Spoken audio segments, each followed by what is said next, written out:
Hola mis amigos, es un placer estar con vosotros nuevamente para seguir reflexionando en torno a la palabra de Dios. Cuando nosotros pensamos acerca de Jesús, de ese Jesús que representa para nosotros el mensaje de Dios, de buena voluntad, de paz para con toda la humanidad, debiéramos preguntarnos cómo entendió Jesús las cosas. Siempre digo que debiéramos pensar y actuar y entender todo a la manera de Jesús. Pensemos por un momento en la Biblia, en la Escritura. ¿Cómo se relacionó Jesús con la Escritura? A lo largo de todos los evangelios, nosotros encontramos que Jesús constantemente apeló a las Escrituras. Ya en el Evangelio de Mateo, por ejemplo, solamente por citar un ejemplo, en el capítulo 4, cuando se habla de las tentaciones de Jesús, vemos que Él constantemente enfrenta cada una de esas tentaciones utilizando la palabra de Dios. Escrito está. En el versículo 4 dice, respondió y dijo, escrito está, no solo de pan vivirá el hombre, sino de toda palabra que sale de la boca de Dios. Y ahí estaba citando un texto escrito por Moisés, que está en el libro de Deuteronomio. Más adelante en el versículo 7 encontramos que dice, Jesús le dijo, escrito está también, no tentarás al Señor tu Dios. Nuevamente apela a otro texto del libro de Deuteronomio, como lo hace en el versículo 10, cuando dice, escrito está, al Señor tu Dios adorarás y a Él solo servirás. Muchas veces vemos que Jesús utilizó la Escritura para afianzar lo que Él estaba diciendo. Cuando Él resucita de entre los muertos y se encuentra con los discípulos que iban camino a Emaús, el Evangelio de Lucas nos dice que Jesús, comenzando desde Moisés y siguiendo por todos los profetas, demostraba en todas las Escrituras lo que ellas decían acerca de Él. Así que para Jesús la Escritura era autoritativa. Él confiaba en la autoridad de la Escritura. ¿Por qué? Porque finalmente Él había inspirado a aquellos hombres que inscripturaron ese mensaje en lo que nosotros conocemos como las Sagradas Escrituras, como la Biblia. A lo largo de los siglos, Dios inspiró a diferentes siervos suyos para que ellos pusieran por escrito los mensajes que Dios les transmitía. Esos mensajes son la palabra de Dios, escrita, por supuesto, en el lenguaje del ser humano, con las limitaciones propias del lenguaje y de la capacidad intelectual de aquellos hombres que en ese momento recibían la revelación de Dios.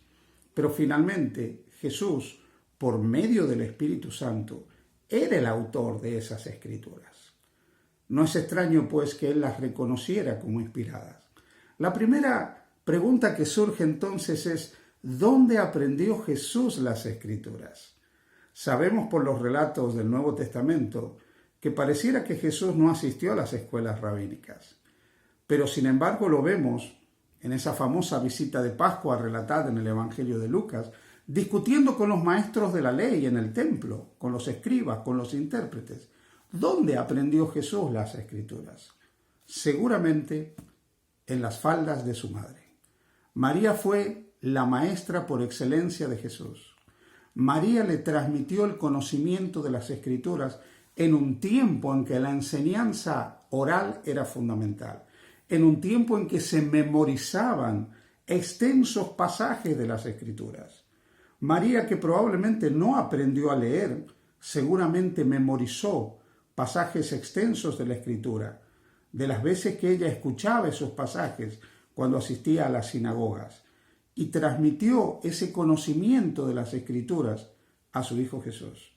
Así que María fue la maestra teológica, podríamos decir, de Jesús. Fue en el regazo de María, en las faldas de María, donde el rollo de la revelación, el rollo de las Escrituras, se fue revelando delante de Jesús. Seguramente Jesús, a medida que fue creciendo, a partir de los 12 años, cuando él ya asistía a la sinagoga de manera regular, leía y escuchaba pasajes de las Escrituras. Tenemos por lo menos un relato en el Evangelio de Lucas donde se nos dice que se le invita a leer el texto de ese sábado cuando él estuvo en Nazaret. la vida de Jesús giró en torno a la Escritura. Pero cuando viene Jesús, se produce algo completamente interesante. Jesús no solo fue el que reveló a los profetas, el que inspiró a los profetas por medio del Espíritu Santo. Ahora, cuando Él viene a la tierra, se transforma en el máximo intérprete de la Escritura. De ahí que cuando el apóstol Pablo escribe la carta a los Hebreos, en el capítulo 1 de la carta, dice: Dios habló muchas veces y de muchas maneras en otro tiempo a nuestros padres por los profetas, pero en estos postreros días nos ha hablado por el Hijo. Sí, querido amigo, llegado el cumplimiento del tiempo, Dios envió a su Hijo.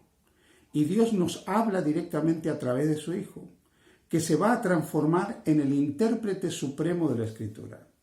Una vez que Jesús ha venido a esta tierra, no hay mayor autoridad interpretativa que la de Jesús.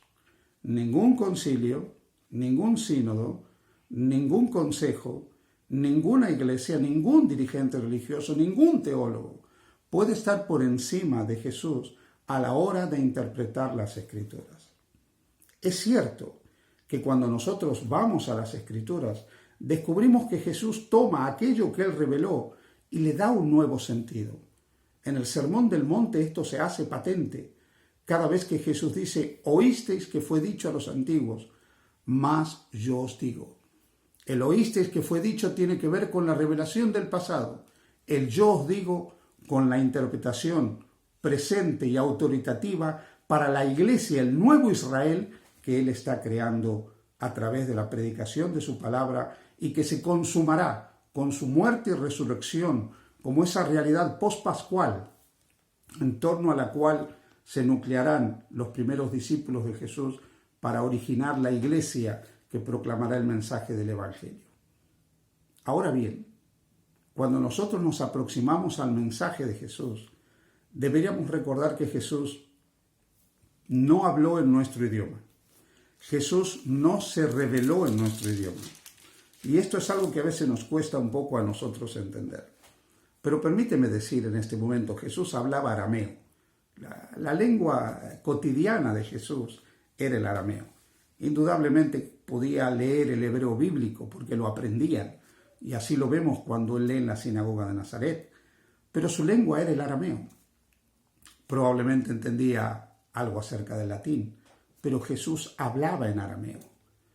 Eso significa que cuando nosotros nos aproximamos al texto de la Escritura, debiéramos buscar el sentido profundo de la Escritura en el lenguaje original de Jesús, porque eso nos permitiría comprender la Escritura de una manera mucho más profunda. Eso nos permitiría a nosotros acercarnos mucho más al pensamiento de Jesús. No te digo al pensamiento de la iglesia, de los teólogos o de una denominación, sino al pensamiento de Jesús. Y si Jesús hablaba arameo, sería bueno entender qué significaban esas palabras en arameo, palabras que él utilizaba de manera cotidiana. Voy a ponerte un ejemplo. En el Evangelio de San Mateo, cuando se registra el Sermón del Monte en el capítulo 5, nosotros encontramos en el versículo 22 que dice: pero yo os digo que cualquiera que se enoje contra su hermano será culpable de juicio, y cualquiera que diga necio, tonto, imbécil a su hermano será culpable ante el concilio, y cualquiera que le diga fatuo quedará expuesto al infierno de fuego.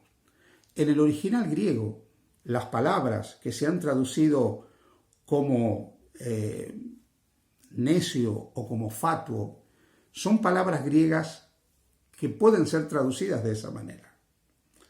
La palabra fatuo está asociado a lo maldito, a alguien que está maldito. Pero lo que llama la atención es el término necio. Porque la palabra para necio en griego es la palabra raka o raká. Y esa palabra suele ser traducida como tonto, como imbécil. Pero aquí viene lo interesante. Si la palabra que utilizó Jesús es aramea, y luego esa palabra se transcribió en griego, la palabra raka en arameo no es tonto, no es imbécil. Es la palabra que se utiliza para hablar de una persona blanda, suave, delicada. Hoy llamaríamos a alguien que es amanerado o afeminado. Aquellas personas que durante mucho tiempo se les decía maricones, despectivamente. Si el significado arameo de la palabra es ese, podríamos hacer una lectura totalmente diferente del texto, lo cual nos ayudaría a entender de qué manera Jesús ve a las personas y comprenderíamos que Jesús no discrimina absolutamente a ninguna persona y no acepta, por más que una persona tenga una conducta que no está enmarcada en el proyecto original de Dios, como está revelado en el libro de Génesis, del matrimonio monógamo y heterosexual, aún a pesar de eso, si entendemos que esa es la palabra, Jesús no aceptaría ni la discriminación ni el trato peyorativo hacia esa persona. La lectura del texto cambiaría completamente. Porque Jesús nos estaría diciendo, pero yo os digo que cualquiera que se enoje contra su hermano será culpable de juicio, y cualquiera que le diga maricón será culpable ante el concilio, y el que lo tenga por maldito quedará expuesto al infierno de fuego. ¿Notas la diferencia? ¿Notas cómo cambia el sentido de esto?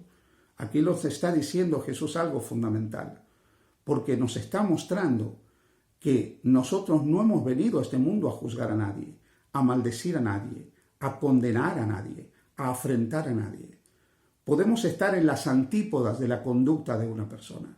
Podemos estar en las antípodas del pensamiento y del estilo de vida de una persona, pero eso no me da licencia para enojarme, afrentarlo o maldecirlo. Porque no debiéramos olvidarnos que Jesús vino a revelar el amor de Dios, porque Dios es amor, y los discípulos de Jesús deben revelar su amor a todos, absolutamente a todos, porque solamente cuando el amor de Dios sea plenamente revelado por su iglesia, la iglesia estará lista para ser trasladada al encuentro con Jesús. Que Dios te bendiga. Feliz día junto a Jesús.